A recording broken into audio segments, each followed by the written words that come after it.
Fala, meus queridos, vamos lá para a segunda parte da aula 5 da Química C. Aí a gente finaliza essas funções oxigenadas, né?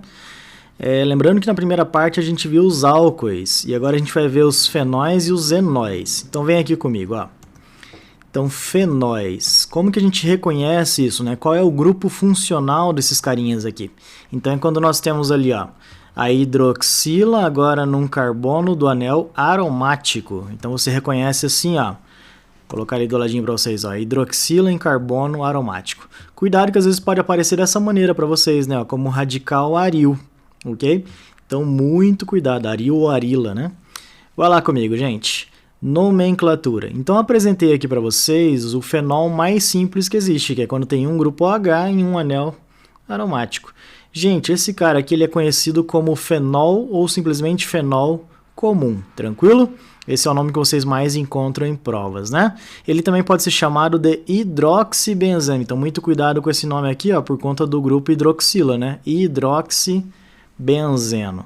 E tem outro nome ainda, que é benzenol. Muito cuidado, porque os alunos pensam assim, ah, professor, mas esse O aqui é a terminação para álcoois. Eu não ficaria confuso se esse cara é um álcool ou um fenol? Eu até entendo a sua possível dúvida. Mas, gente, se eu tiver um grupo OH indicando que tem hidroxila, né? Ok? E ele estiver preso no benzeno, então só pode ser um OH preso num carbono aromático. Então, trata-se de um fenol, não tem como confundir. Ok? O último nome possível para ele é ácido fênico. Esse é um nome que de vez em quando aparece nos vestibulares e ele tem a ver com o caráter ácido desse componente aqui, né? Desse composto químico em água. Okay? Ele é capaz de ionizar esse seu H+, que está ali, tá bom? Galera, ó, eu vou apresentar uma família de compostos que são os metilfenóis, também conhecidos como cresóis. Veja a utilidade depois deles, né, da mistura desses carinhas. Então nós temos esses três. Lembra, por favor, daquela outra aula que eu dei para vocês, né? Quando nós temos anel aromático e temos aqui a posição 1, 2, 1, 3 e 1, 4, nós podemos chamar esses caras aqui também de orto, meta e para. Lembra disso? Daquele macete que eu passei para vocês? Tá, vamos ver as opções de nomes, então, para esses compostos aqui. Primeira opção que eu coloquei é assim, ó, 2-metilfenol. Aí você fala, professor, por que desse nome aqui, né? Porque se ele não tivesse esse grupo aqui, ele seria simplesmente o fenol. Porque essa nova função que a gente está vendo seria o fenol mais simples que tem, né? Ok. Posição agora 1, posição 2. Lembra, né? O grupo funcional tem que receber a menor numeração. Ok? Então aqui é a posição 2. 2-metilfenol. Vamos ver mais uma opção de nome para ele. Ele pode ser chamado também de 2-metilbenzenol. Bom, se o fenol pode ser chamado de benzenol, então eu só coloquei aqui no lugar. Tranquilaço? Mais uma opção de nome, ortometilfenol. O grupo metil está em posição orto em relação ao grupo funcional. Beleza? Última opção, a gente pode chamar ele também de ortocresol. A gente já vai ver o que são os cresóis. Ok, vamos lá no segundo, né, cara? Agora nós temos o que aqui, ó? Posição 1, 3, lembra disso? Então eu vou colocar como o nome desse cara? Simplesmente 3-metilfenol, porque assim eu estou dizendo que tem um grupamento metil no carbono 3 em relação a essa posição que está aqui, né? Que é do grupo funcional, seria a posição 1. E o restante do cara aqui é o nosso fenol comum, né? Galera, seguindo agora aqui por semelhança, né? Como é que ficaria a próxima opção de nome? 3-metilbenzenol. E agora que usando a nomenclatura do ortometil para, lembra daquele M forçado que eu pedi para vocês tentarem enxergar, né? Ó, de pernas para o ar? Então seria o metametilfenol ou simplesmente metacresol. De boas? Tá. Próxima opção agora. Esse cara aqui é posições 1, 4, concorda comigo? Ó, 1, 2, 3, 4, 1, 2, 3, 4. Posição 1, 4 a gente chamava de para, não sei se vocês vão lembrar. Ok? Qual que foi o macetezinho que eu passei para vocês lembrarem, gente?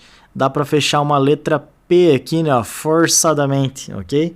Então essas posições aí em extremos, assim, ó, contrários, né? A gente tem a posição para. Ok, seguindo por semelhança, então aqui seria a posição 1, 4, ok? Então o grupo metil está no carbono 4, 4-metilfenol.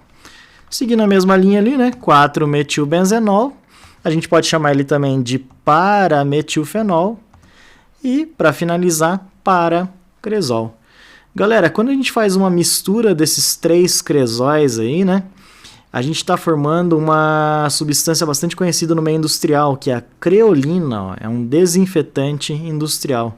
Normalmente você encontra, ó, nos mercadinhos, né, com essa cara aí, ó. Essa é talvez a marca mais conhecida. Beleza? Então os fenóis são muito utilizados como desinfetantes. Continuando lá então, gente.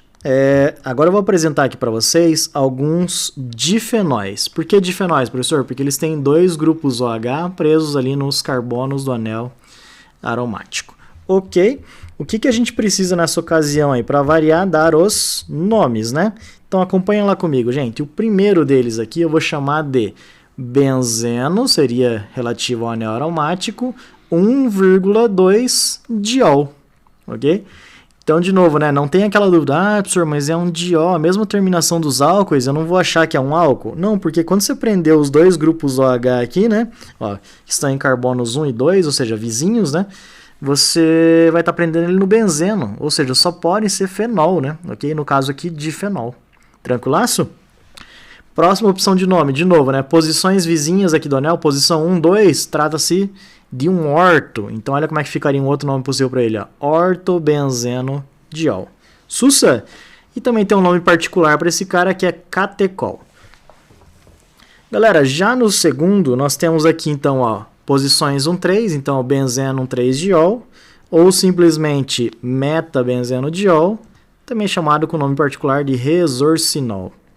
E o último, por analogia, fica benzeno 1,4 diol, ou simplesmente o parabenzeno diol, e o nome particular que é hidroquinona. Meus queridos, então eu coloquei aqui para vocês aquela discussão que eu sempre gosto de fazer, né, em torno das propriedades dos fenóis. Veja lá comigo essa tabela. Então eu tenho 4 diferentes fenóis, e eu quero que você discuta primeiro comigo esses 3 aqui, ó. Perceba a diferença entre eles, né? Nesse sentido, assim, ó, de cima para baixo, você percebe que o número de grupos OH é o mesmo, mas o que está acontecendo aqui é que está tendo um aumento na parte carbônica, né, da cadeia carbônica. Ó, aqui eu tenho um anel aromático, aqui eu tenho um anel aromático mais um carboninho, e aqui eu tenho 2 anéis condensados. Ou seja, estou aumentando a cadeia carbônica, que é a porção apolar desse composto. Concorda comigo? O que eu estou verificando aqui com a temperatura de ebulição? Está aumentando e a solubilidade em água, né, está diminuindo. Ok? Quando eu faço isso aí, né? Daqui para cá.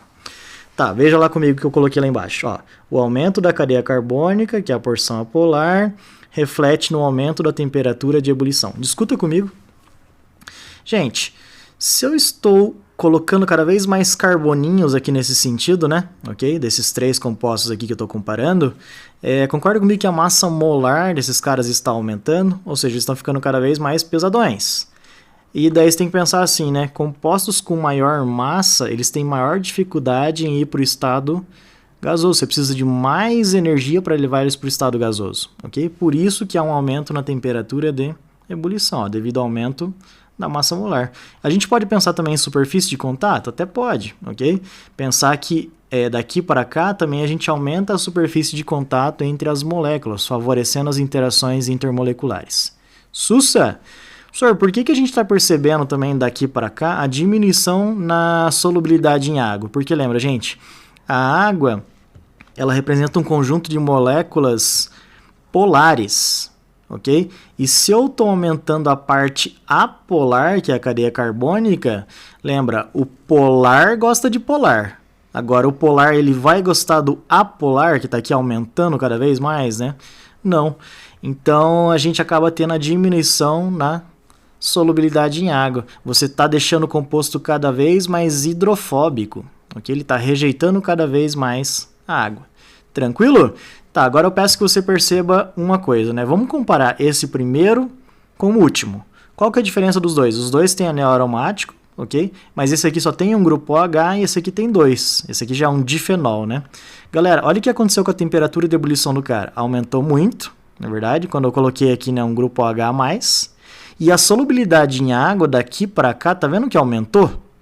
Tá, como é que você vai explicar isso? Vamos ver ali no próximo slide. Vem aqui comigo, ó. Quando eu aumento o número de grupos OH, lembra, gente, grupo OH é uma parte polar daquele composto, ok? Então, ó, eu aumento a polaridade da cadeia, lembra, né? O primeiro lá de cima, ele era ele tinha somente um grupo OH e o cara lá de baixo tem 2 grupos OH. Aumentando a polaridade da cadeia, olha o que eu estou podendo favorecer aqui também, né? Se eu tenho grupos OH aqui no meu fenol e também tenho grupos OH na água, ok?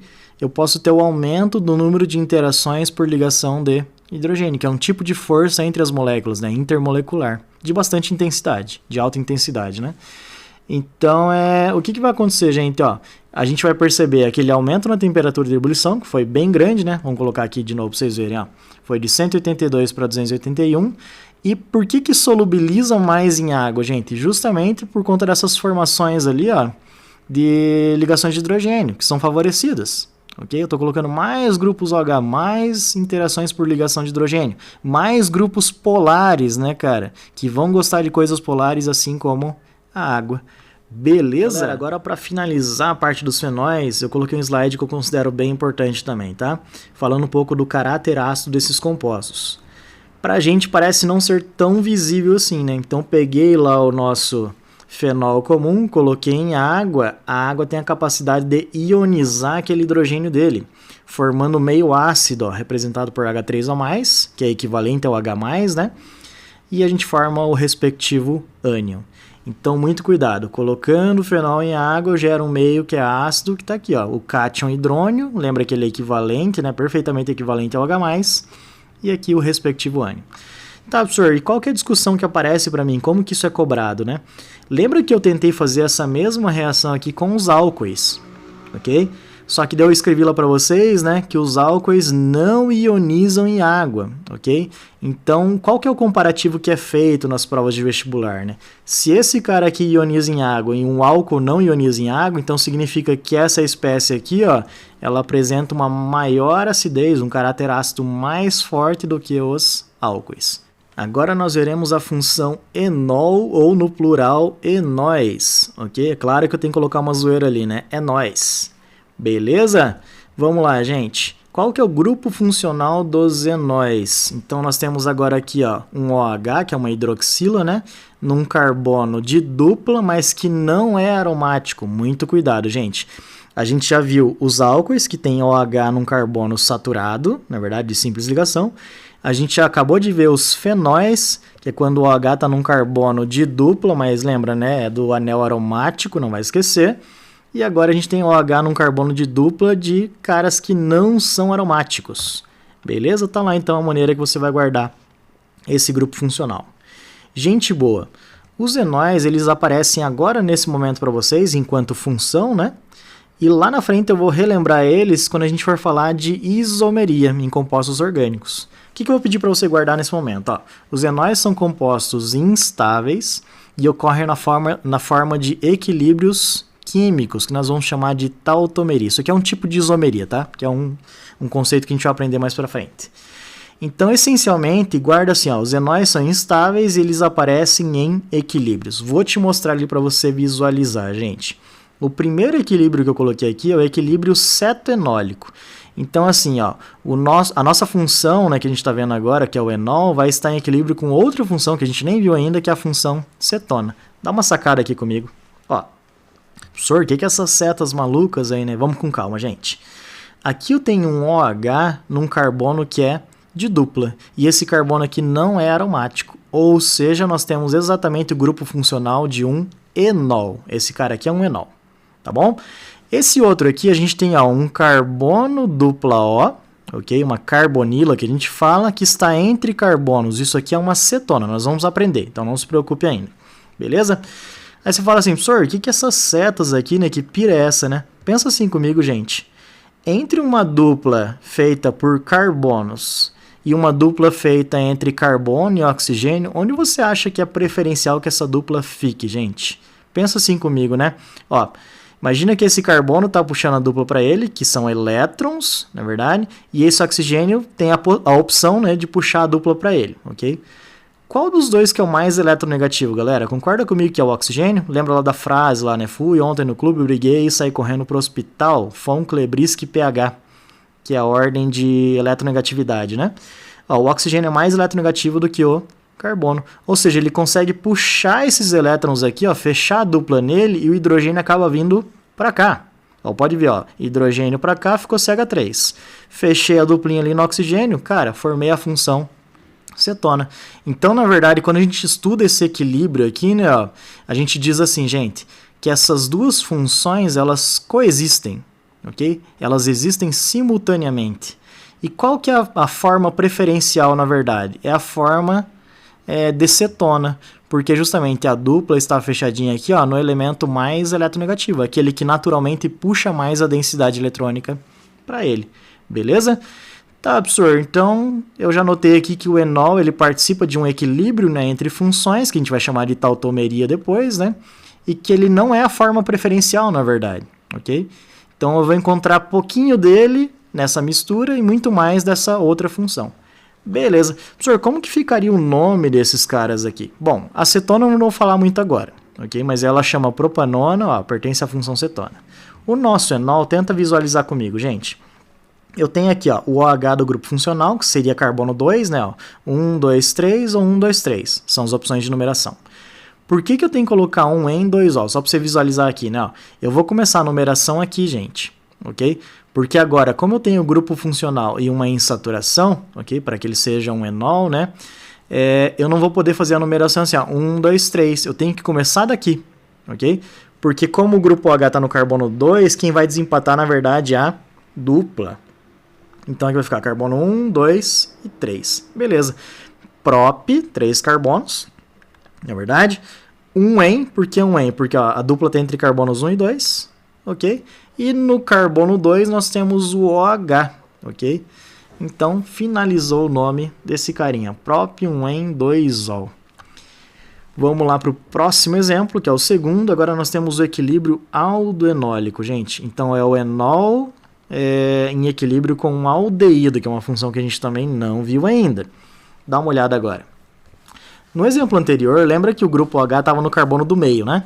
Ok? Agora o OH está no carbono da pontinha. Qual que é a diferença, gente? Se a gente considerar as mesmas coisas que eu mencionei anteriormente, né? Que ó, a dupla prefere ficar fechadinha no oxigênio, porque ele é mais eletronegativo, atrai mais a densidade eletrônica, né? E o hidrogênio vai para lá.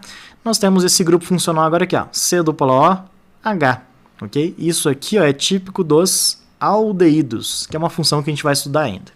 Beleza? O meu interesse não está aqui, o meu interesse está onde? Nesse carinha, que é um enol, né? OH num carbono de dupla que não é aromático. Professor do céu, como é que fica o nome desse cidadão? Não esquece, eu tenho OH, que é o grupo funcional, né? Ok? E tenho dupla. Professor, posso começar a numeração da esquerda para a direita? Não! Ok? Porque o OH tem que ter a prioridade, que é aqui o carbono do grupo funcional, ok? Então vai ficar assim, ó, 1, 2, 3. Olha como que fica isso, ó. Entre carbonos 1 e 2 eu tenho a dupla ligação, por isso 1 em. E no próprio carbono 1 eu tenho o grupo funcional, que a gente diz ali ol, né? Ok? Então nós temos aí o nosso enol. E aquele outro cara seria chamado de propanal. A gente vai aprender a nomenclatura dele.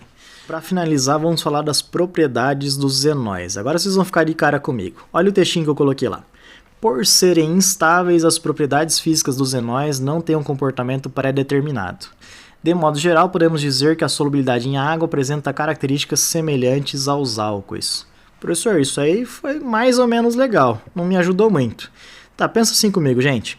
Eu falei para vocês que quando você pega um sistema contendo um enol, ok? Na verdade você vai ter ele misturado, né, em equilíbrio, né, coexistindo em equilíbrio com outra função, que pode ser uma cetona ou pode ser um aldeído, dependendo de qual enol você está trabalhando. Beleza? Então, assim, como ele está misturado com outro grupo funcional, outro tipo de molécula, fica muito difícil você determinar as propriedades físicas desses carinhas. Então, esse é o motivo. Tá, professor, por que a solubilidade em água é parecida com a dos álcoois? Porque, gente, lembra, né? Ambos apresentam grupo OH. A diferença é que nos álcoois é OH em carbono saturado, e nesse cara aqui é OH em carbono de dupla. O que, né, tendo a dupla ali entre carbonos, não muda nada assim tão significativo, né, cara? Por isso que a solubilidade em água é bastante parecida. Beleza, meus queridos? Um grande abraço e bons estudos para vocês.